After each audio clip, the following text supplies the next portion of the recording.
semangat hari ini.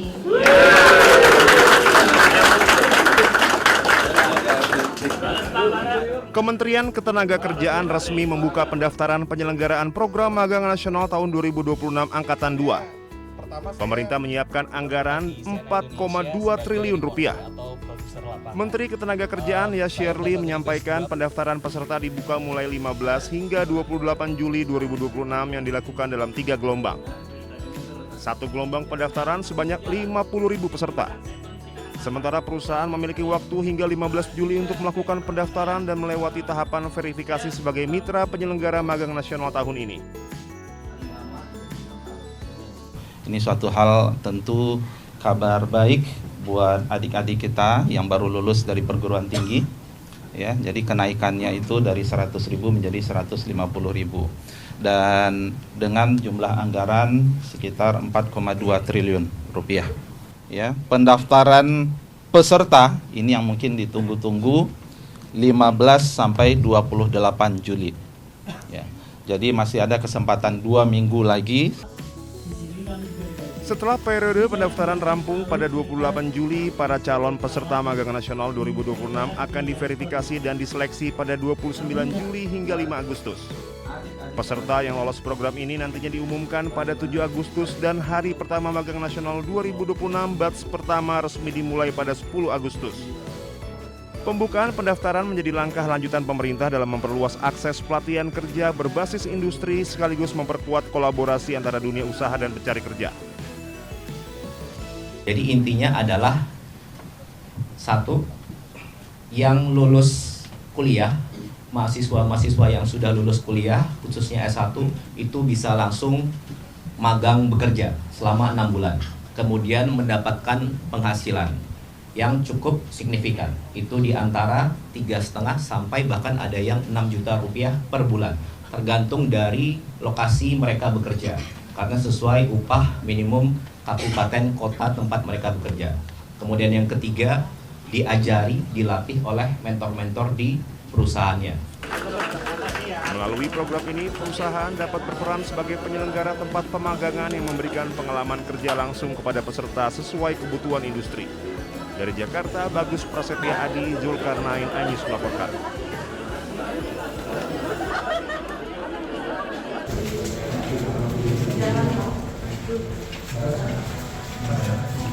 Usai gagal bayar kasus hutang piutang dengan seorang wanita bernama Sofia, apartemen milik Dr. Tifa di kawasan Tebet, Jakarta Selatan akhirnya disita jurusita Pengadilan Negeri Jakarta Selatan Senin siang.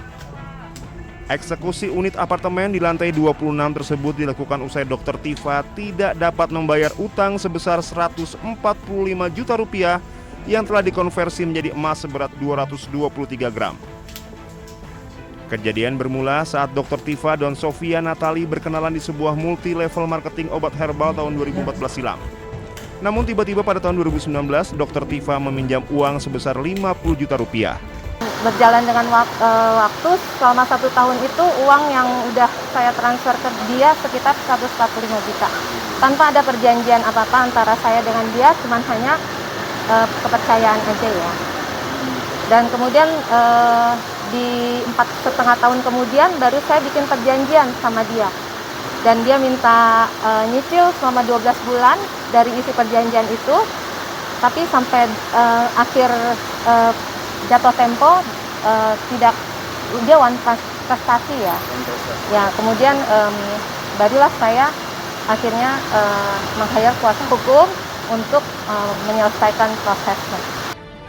Selama proses sita aset dilakukan, tim jurusita tidak bertemu dengan Dr. Tifa, namun hanya bisa bertemu anak dari Dr. Tifa yang menandatangani beberapa dokumen. Dari Jakarta Selatan, Helmi Sajangbati Anyus melaporkan.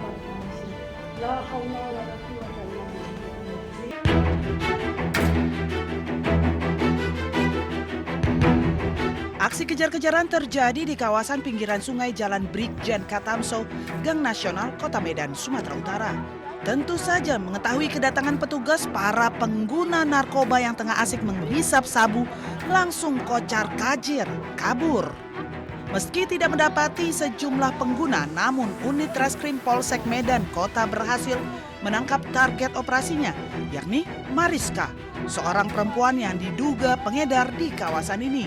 Dalam penggerebekan ini, Mariska membawa barang bukti 2 klip sabu siap pakai, serta uang ratusan ribu yang diduga hasil penjualan narkoba.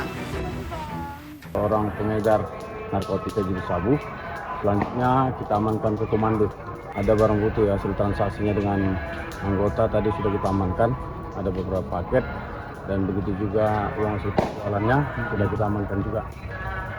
Ini bongbong juga banyak kita amankan, begitu juga barak-barak tempat para pemakai narkoba. Sudah kita ada 4 lokasi, sudah kita bakar semuanya, kita hanguskan, dan kita juga akan melakukan kegiatan ini terus. Dan Barang bukti serta tersangka kini diboyong ke Mapolsek Medan Kota untuk diproses lebih lanjut. Tersangka kini mendekam di jeruji besi untuk mempertanggungjawabkan perbuatannya.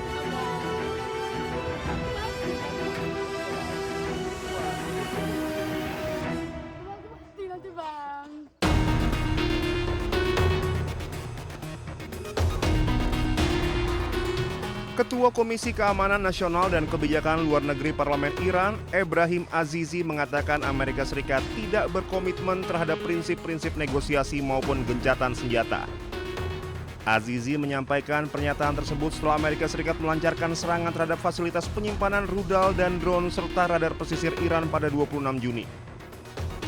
Serangan itu merupakan respon atas dugaan serangan terhadap sebuah kapal komersial yang melintasi Selat Hormuz hari sebelumnya. Amerika Serikat mengklaim Iran telah meluncurkan 4 drone serang satu arah ke arah kapal-kapal yang melintasi Selat Hormuz dan menuduh Iran telah melanggar gencatan senjata antara kedua negara. بدون شک جمهوری اسلامی برای برخورد قاطع با هر رفتاری که خلاف تفاهمنامه امضا شده صورت بگیره آمادگی داره، با هر رفتاری که بخواد در واقع موجب ناامنی و یا عبور از خطوط قرمز جمهوری اسلامی ایران باشه، آمریکا باید بداند و کشورهایی که میخوان از مسیر تنگه هرمز عبور کنن باید بدانند باید از مسیر اقتدار عبور کنن، از خطوط ترسیم شده ایران عبور کنند. تنگه هرمز امروز در مدیریت هوشمند نیروهای مسلح به ویژه نیروی دریایی سپاه پاسداران انقلاب اسلامی است. هر گونه تخطی از تدابیر، از اقدامات، از دستورات و از اون مسیری که برای این آبراه پیش بینی شده قطعا مورد برخورد قرار میگیره.